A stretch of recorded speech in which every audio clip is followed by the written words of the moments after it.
Je suis complètement bluffé par les résultats que les prévisions Python m'ont donné pour le cours de bourse de Air Liquide. Aujourd'hui, on va analyser l'action Air Liquide d'une façon beaucoup plus quantitative. On va faire une analyse statistique et essayer de prédire le prix avec cette analyse statistique.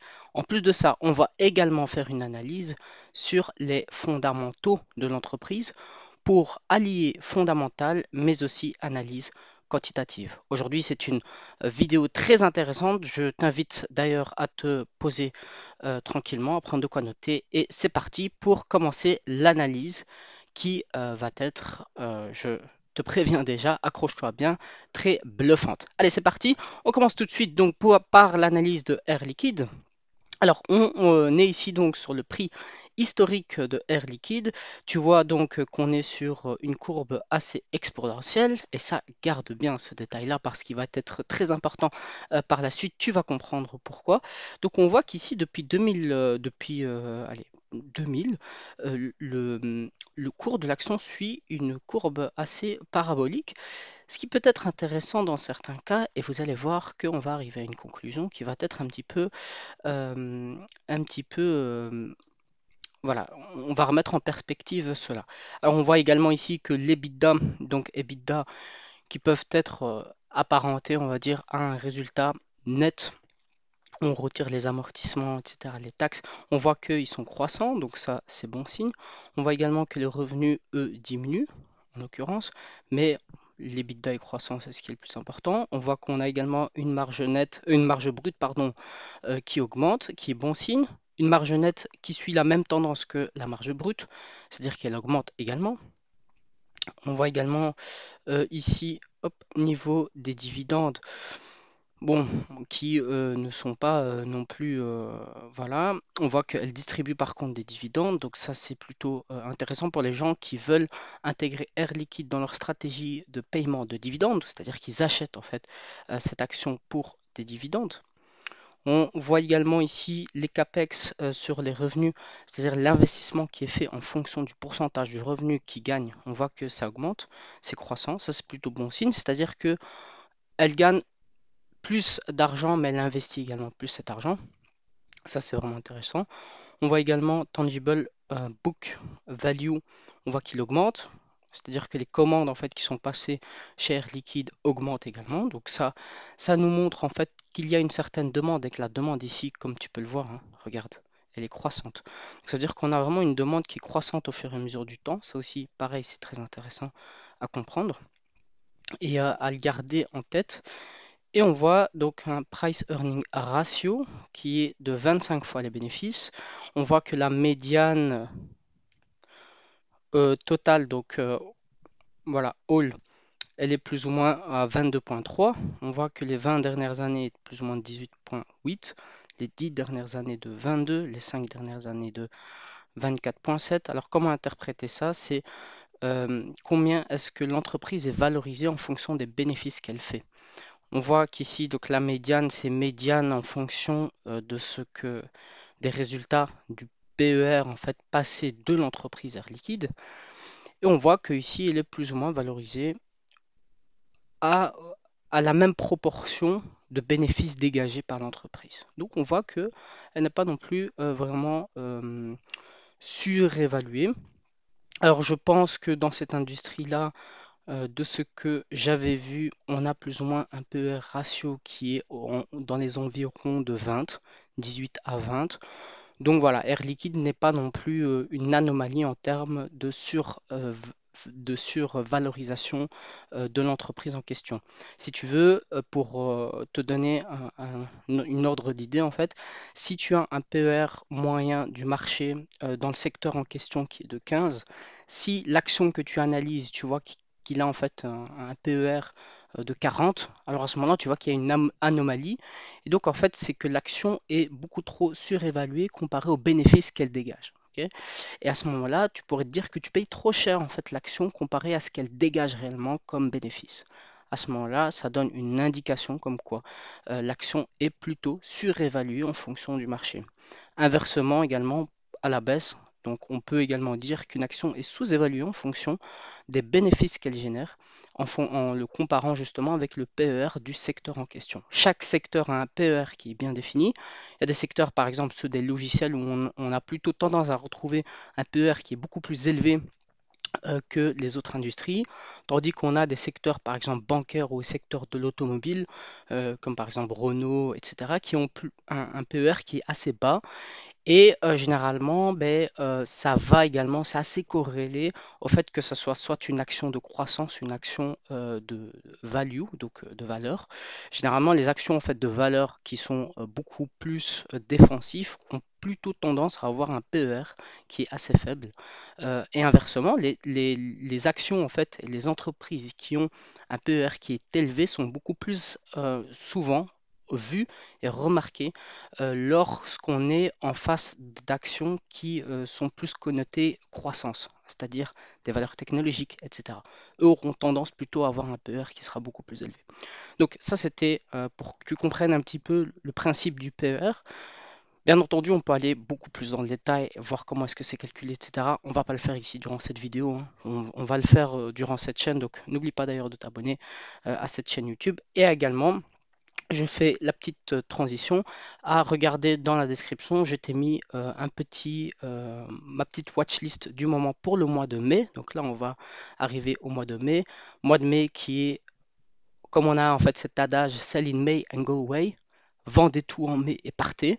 Ici, je t'ai fait une petite sélection de mes actions watchlist du moment où je t'ai intégré des small caps, c'est-à-dire des petites entreprises qui sont inconnues du marché en général, mais qui sont vraiment intéressantes, ou en tout cas mériteraient une petite place dans ta watchlist. Je te mets tout ça dans les commentaires, enfin dans la description, pardon, c'est totalement gratuit. Tu peux aller regarder juste après cette petite vidéo. Voilà, on continue donc avec l'action Air Liquide.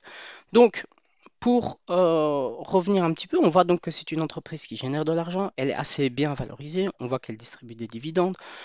C'est une action qui est plutôt apparentée plus ou moins à une action hybride, hein, c'est-à-dire qu'elle distribue des dividendes, mais on voit également qu'elle a une bonne croissance. Elle réinvestit assez bien l'argent en fait qu'elle gagne. Hein, comme on a pu le voir, voilà, elle a des capex en fonction du pourcentage de revenus qui est assez bon, qui est croissant en plus de ça.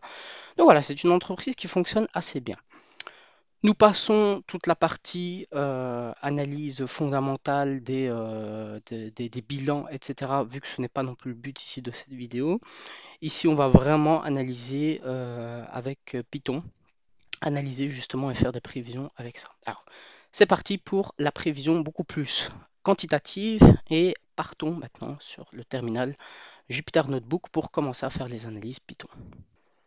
Alors, nous voici donc sur Python. Alors, j'ai importé donc la base de données. La base de données qui est en fait les résultats obtenus. Donc, comme tu peux le voir ici, c'est un Excel. Cet Excel, pardon, c'est un.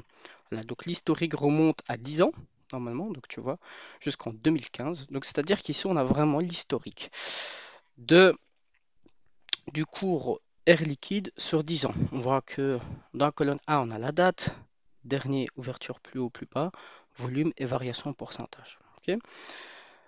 Ici, on importe donc sur Python. Je vais refaire ici, hop, je vais la relancer. On a également ici, on va sélectionner donc uniquement la date et les cotations qu'on a donc dernier, qu'on va reprendre ici vraiment comme valeur pour faire le graphique, la valeur dernier. On refait ici, hop, je vais te montrer ici et on ouvre. Donc voilà, ici on a l'historique des prix de clôture de Air Liquide. Alors ce que tu vois là, c'est vraiment ce qu'on pourra avoir dans un graphique classique que tu peux avoir sur Zone Bourse ou par exemple ici sur Coifin. Ok, ça c'est exactement pareil, c'est-à-dire qu'en fait on fait un graphique sur les prix de cotation de Air Liquide. Rien de bien sorcier jusqu'à présent, c'est juste vraiment pour te poser la base. Ensuite, qu'est-ce qu'on va faire ici? On va faire une régression linéaire pour avoir la tendance générale de de notre cotation, ok, de notre graphique. Pourquoi est-ce qu'on fait une régression linéaire? C'est pour comprendre plus ou moins la tendance de fond de l'action. Ok, donc pour comprendre la tendance de fond de l'action, on commence à faire une petite régression linéaire. Et ici, comme on peut le voir, on a un R carré. Donc le R carré, c'est comment est-ce que le modèle explique le cours de bourse. On voit qu'il est à 90%. Ce qui est un bon R carré en soi, hein. Honnêtement, allez, à partir de 70-80%, ça commence à être vraiment de bons R carrés. Ici, 90%, on voit quand même que la tendance est peut-être, voilà, elle peut s'apparenter justement à une régression linéaire. C'est-à-dire que ici, si on reprend ici l'équation, ok, et on change les données pour faire des prévisions futures, on pourrait avoir la tranche de prix dans laquelle le cours de bourse pourrait être. Ok. Ça, c'est avec une régression linéaire. Donc de là, on peut déjà plus ou moins prédire le cours de l'action. Donc tu vois que des fois, on n'a pas besoin d'aller vraiment loin. Des fois, on n'a pas besoin de faire des choses vraiment bien compliquées. Ici, juste déjà avec une petite régression linéaire, on voit que le modèle arrive plus ou moins à expliquer déjà, la régression arrive plus ou moins à expliquer déjà le cours de l'action. Ok. Donc déjà avec ça, on peut plus ou moins comprendre la tendance de fond. Bon, il y a d'autres régressions qui existent. Et justement, c'est pour ça que je t'ai dit que le cours ressemblait vraiment à une exponentielle. C'est la raison pour laquelle je me suis dit, si le cours ressemble à une exponentielle, je vais faire une régression exponentielle. Ok. Et on va voir si on a un meilleur R carré. Plus le R carré est élevé, mieux c'est. Ça veut dire que le modèle explique beaucoup plus le cours de l'action. Chose que j'ai fait. J'ai fait une régression exponentielle. Voilà. Et tu vois qu'ici, la régression exponentielle, on a un R carré de 94%. Ça veut dire que le modèle explique beaucoup mieux le cours de bourse. Donc ça, à partir de là, si on devait choisir un des deux, linéaire ou exponentiel, on irait plus sur l'exponentiel parce qu'on a un R carré qui est plus élevé. Okay, le modèle explique beaucoup mieux le cours de bourse. Okay. Et ça, à partir de là, déjà, honnêtement, à 94%, on peut déjà faire des prévisions. Okay. On peut déjà dire, OK, sur une année, l'action, elle va se retrouver entre cette tranche de prix et cette tranche de prix-là, avec une assez bonne probabilité. Chose qu'on va faire dans un présent. Alors, je vais juste prendre une petite gorgée de café.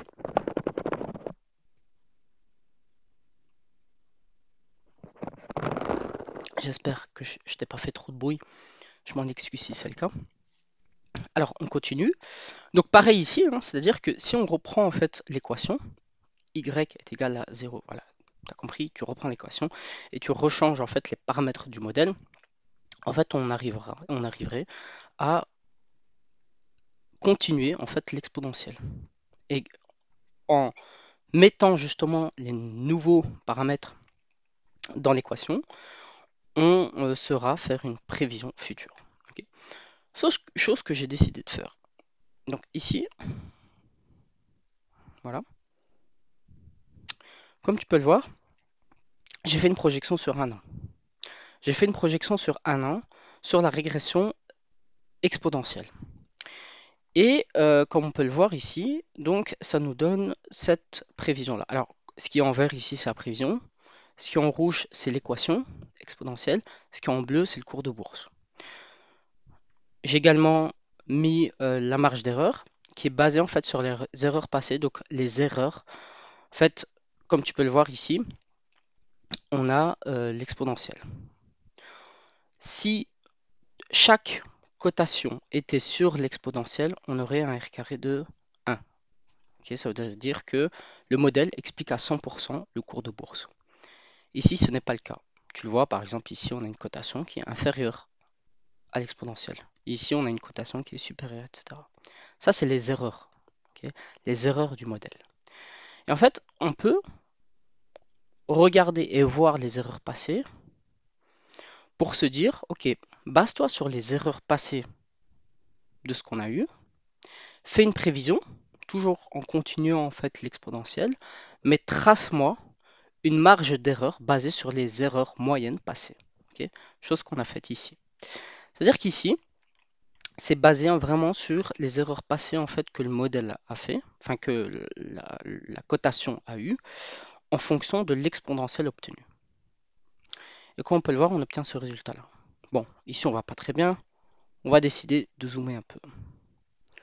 De zoomer un peu pour vraiment voir un petit peu plus dans le détail, et comme tu peux le voir ici, on a un petit peu plus zoomé pour avoir un petit peu plus de détails.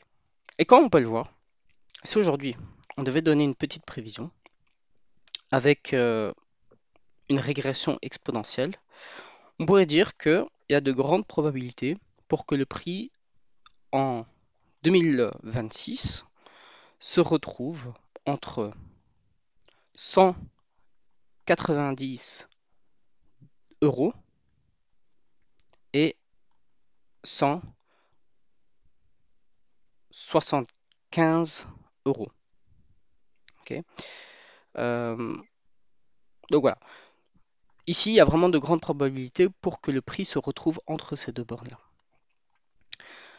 Compte tenu justement donc de la régression exponentielle que l'on a effectuée. Ok, donc si aujourd'hui je devais donner avec les résultats ici qu'on a obtenus une probabilité sur ce que serait en fait le prix futur de Air Liquide, je te dirais ça. Ok, on peut également toujours augmenter en fait au niveau du temps. Ici, je t'ai fait une projection sur un an, mais bien entendu, la projection, elle peut faire sur 2, 3, 4 ans dans le futur. Mais sache en tout cas que plus la projection est élevée, c'est-à-dire plus on va essayer de prédire plus dans l'avenir, et plus la prévision va être incertaine, plus la probabilité va être faible. D'accord? Donc, vaut mieux se baser sur une année de projection et puis refaire l'analyse chaque année. Bon, on a une année pour faire une prévision, ok? Donc voilà, on a de quoi se préparer. Je veux dire, une analyse comme ça prend pas non plus une année à faire. Et heureusement d'ailleurs, sinon je sortirais une vidéo par an. Mais voilà, au moins ici, ça nous permet vraiment d'avoir des bornes hautes, des bornes basses avec d'assez bonnes probabilités, parce que comme on a pu le voir, le modèle exponentiel, la régression exponentielle explique assez bien le cours de bourse les fluctuations du cours de bourse de Air Liquide.